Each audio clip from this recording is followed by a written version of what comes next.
Salamat, Francis Leo Marcos, at magandang hangarin mo na makatulong sa mga kababayan natin na nangangailangan ng tulong, lalo sa panahon ngayon. So, narito ang kumpanya ko. I accept your challenge para mamigay din ng mga konting tulong sa mga kababayan natin. At ganito nga, nagpadala ako ng 500 bigas from Nueva Ecija para ibigay sa mga kababayan natin. Nang sa gayon, sa munting paraan, makatulong tayo. So sa mga mayayaman dyan na nakaupo lang sa bahay, na marami naman talagang pera para tumulong sa kapwa natin mga Pilipino, manghindot kayo, tumulong naman kayo. Kasi mahirapan ang gobyerno natin na tulungan lahat. So kung tayo naman is nakaangat sa buhay, may kakayahan tayong tumulong, so mamigay tayo ng tulong sa mga kapwa natin. Ngayon natin malalaman ang pagiging makatao natin sa ganitong sitwasyon.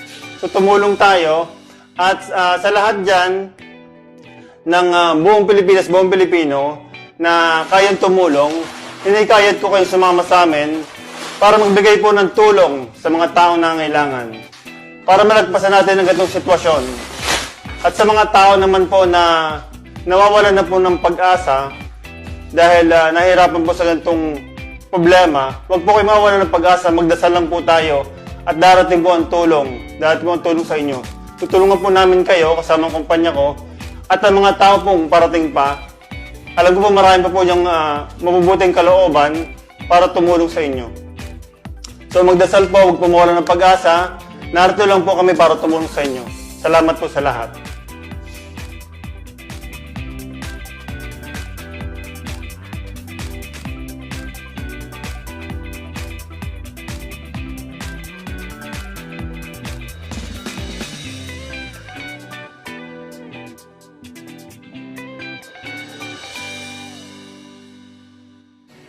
Francis Leo, tinatanggap ko yung hamon mo.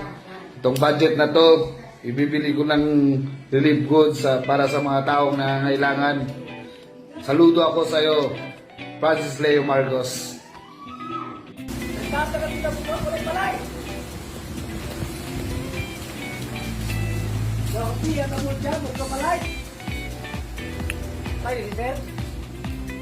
Wala.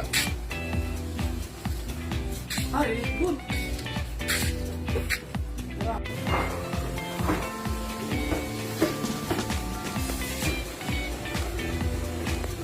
Thank you. Bawa ka.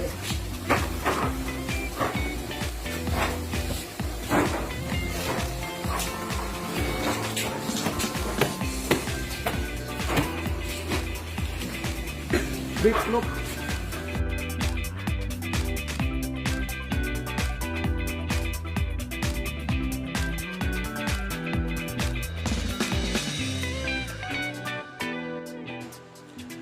Ito po para kay Ginoong Francis Leo Marcos.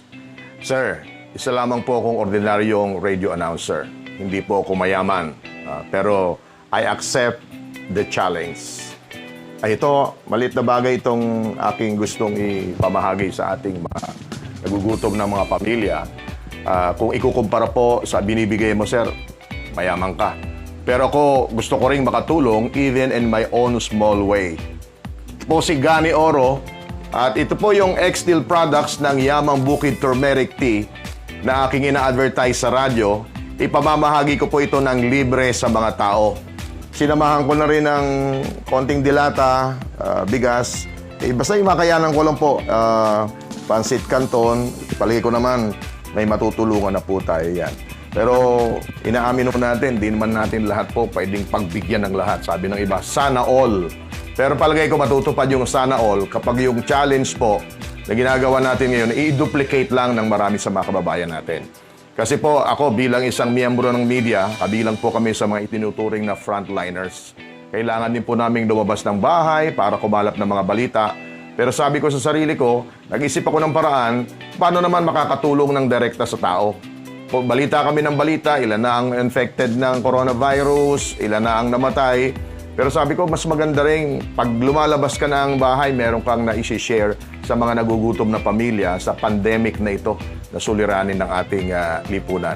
Kaya tinatanggap ko ang challenge ng isang Francis Leo Marcos. At gusto ko rin pong i-challenge ang sino man sa inyo na i-duplicate itong ginagawa namin. Kaya, Francis Leo, challenge accepted.